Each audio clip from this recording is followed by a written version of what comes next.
ते ह्या चिठ्ठीतलं सामान द्या बरं.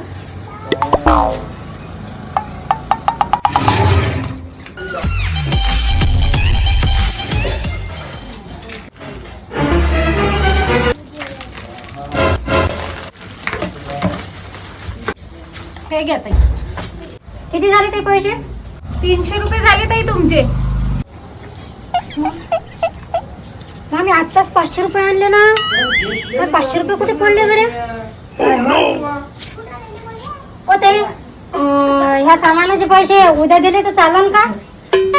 हो ताई, उधारीत चालत नाही. नगदी असन तर न्या, नाही तर सामान राहू द्या. पैसे कुठे पडले? ते मी उसने आणले होते 500 रुपये मागून आणि ते पडले. आता पडले कुठून नाही, कुठं काही दिसून नाही राहिले, काहीच नाही. माय लय गरीब दिसते हे बाई बिचारीचे. 500 रुपये मला सापडले. जाऊ दे, 300 रुपयाचं सामान झालं तिचं. मीच तिले म्हणतो मी देतो म्हणून पैसे. मोठेपणा तर मोठेपणही दिसन. 200 रुपये माझा फायदाही होईल. अहो बाई, बाई इकडे या, इकडे. काय म्हणता जी बाई? अहो बाई, मला तू लय कदर येऊन राहिली हो बाई. जाय, मी पैसे देते, तू सामान घेऊन घे. 300 रुपये झाले ना तुझे?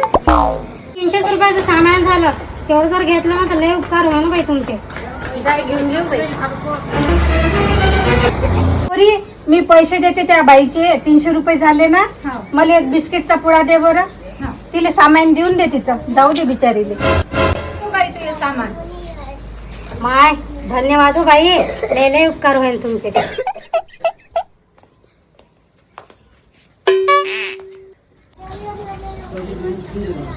हे घ्या बिस्किटचा पुडा. किती झाले बाई पैसे? 300 रुपये झाले त्या बाईचे. 5 रुपये झाले तुमच्या पुड्याचे. असे एकूण झाले 305 रुपये. हे घे हो बाई, 305 रुपये कापून घे आणि बाकीचे पैसे वापस दे. अहो बाई, हे नोट तर नकली आहे. तुम्ही का दुकानदाराला चिवत्या बनवून राहिल्या का? हे नोट नकली आहे. हो बाई, कुठे गेली ते? अरे देवा, 305 रुपये महागावर बसले.